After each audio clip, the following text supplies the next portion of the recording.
Yon mga kababayan ko, magandang gabi dyan sa Pilipinas. Magandang gabi dyan sa inyo. Anyway mga kababayan ko, pag-usapan natin yung impeachment ni Bongbong Marcos kahapon, kung ano nangyayari. Anyway, napuyat ako dyan Sabi ko na nga ba mga kababayan ko kalokohan lang yun yung mga ginagawa nila isang araw. Yung first impeachment o first meeting nila about dito kay BBM na kunwari ilang boto, majority yung ilang score ba yun, so nakapasa yung BBM. Tapos si Abante nag-walk out pa kunwari, di ba? Alam ko na I know it na lahat yun mga kababayan ko ay palabas lang nila. You know what I'm saying? Palabas lang nila lahat yun na kunwari ganito. Ang ibig ko sabihin mga kababayan ko, mapakita lang nila na merong umuugas, usag na may may napupunta, may makwento lang kumbaga. May masabi lang na imbestigahan namin yan.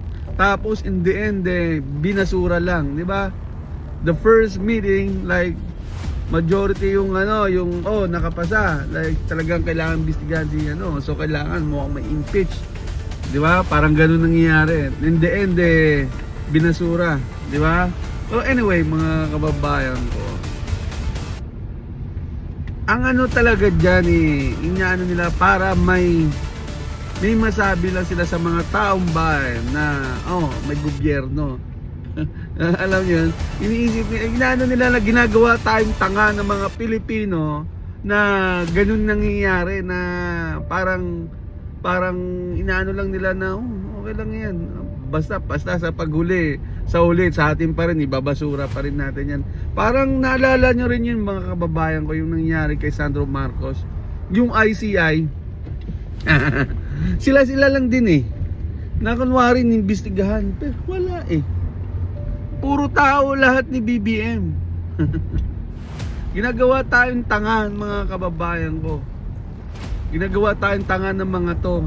Ginagawa tayong mga bobo mga to. Gobyerno sa Pilipinas bulok sa panahon ni BBM dahil pera labanan. Diba? Milyon o bilyon na mga korupsyon, mga inayupak. Diba mga kababayan, ginagawa lang tayo engot ng mga yan. Kunwari si Abante pa walk out pa kunwari na hindi niya nagustuhan yung majority nung nangyari doon kasi parang nanalo yata na kailangan imbestigahan si BBM.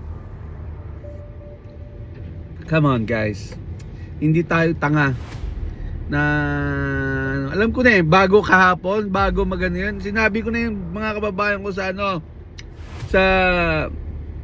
Facebook page ko na wala mangyayari. Alam na obvious na talagang yung mga tao doon ni mga congressman doon mga kababayan, puro tao lahat ni BBM.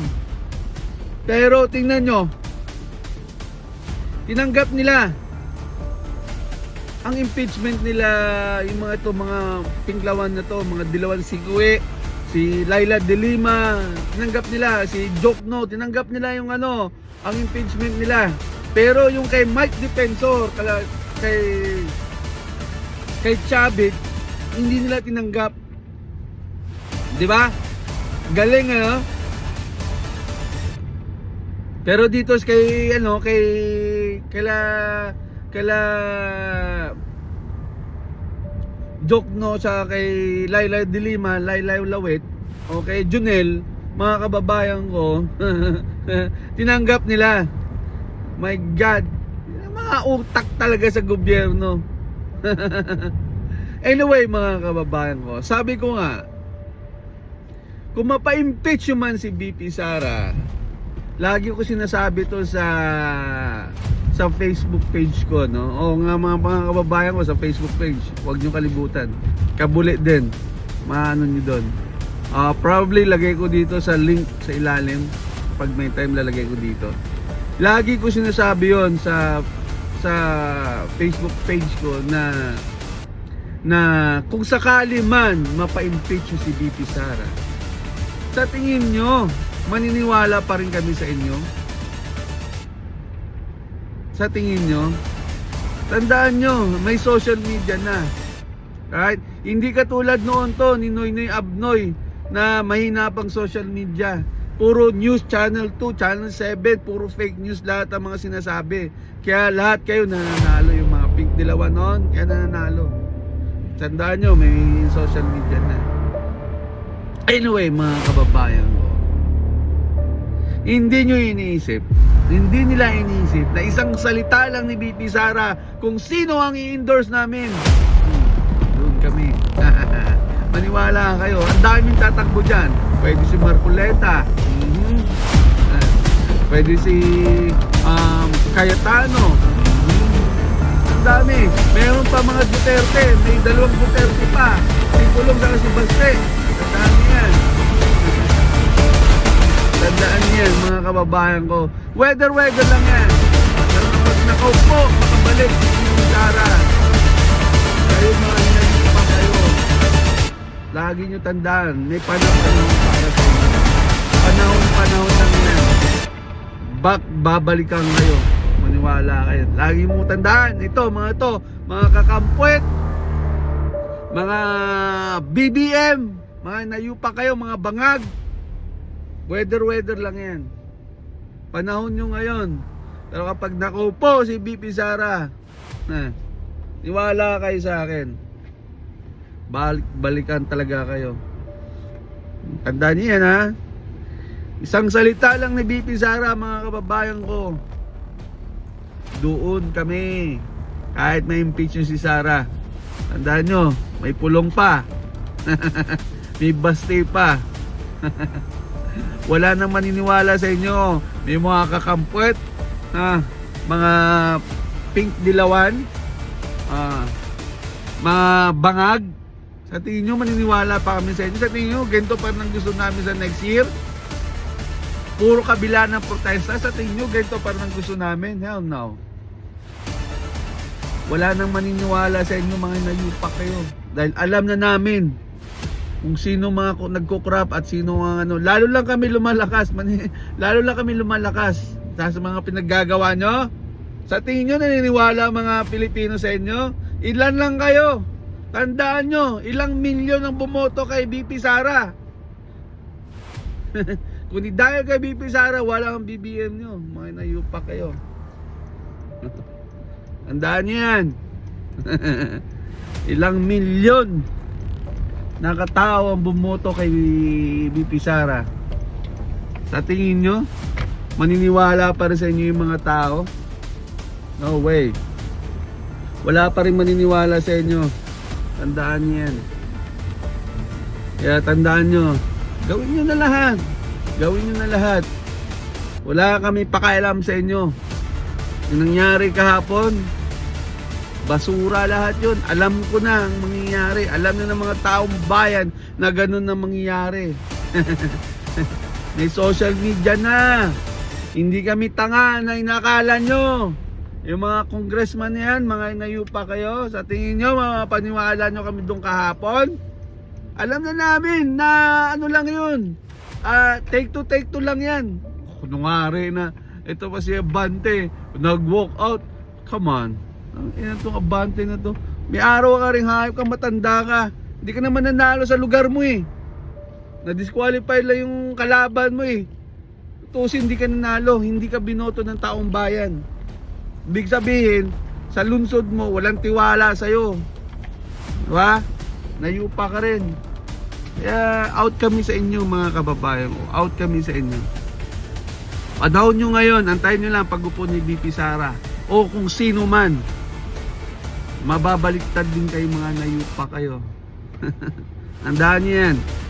Ngayon lang, sige, ngiwi lang kayo. This is your day. Araw-araw lang yan. Ito, mga Trillanes. Bullshit. Laila de Lima, mga inayupak na to. Ito, mga Dilawan, Ngiwe, si Jokno. Oh, fuck.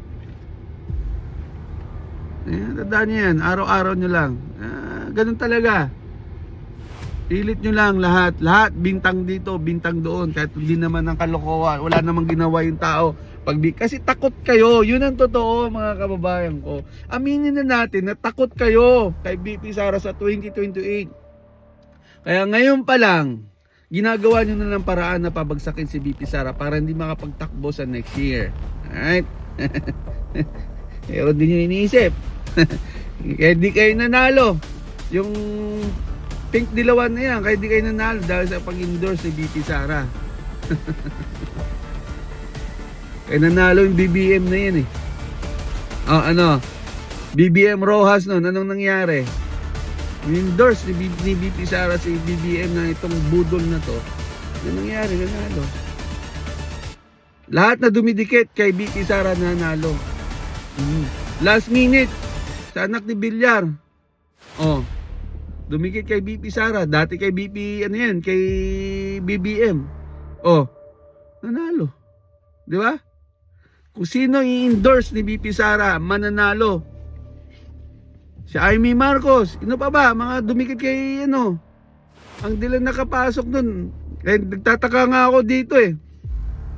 Itong dilawan ito, si Bam Aquino saka si Kiko Pangilinan eh. Nagtataka kami, ba't nanalo to eh? Wala naman sa survey to eh. Kulelat. Di ba? Siyempre, may magic may magic smart magic smart matic naging magic. Anyway, mga kababayan ko, nadismaya lang kami nadismaya lang mga Pilipino sa kahapon, pero alam na namin yun. Nasa nasa Facebook page ko na yun bago kahapon. Sinabi ko na yun, wala mangyayari dito, wala mangyayari. I knew it. Anyway, mga kababayan ko, I think hanggang dito na lang See you later again kung anong mangyayari. Alam na natin mga hinayupak na to, mga corruption sa gobyerno, wag natin iboto, wag natin tularan mga hinayupak na to. Alright? Hanggang dito na lang mga kabuli. Magandang gabi. Boom!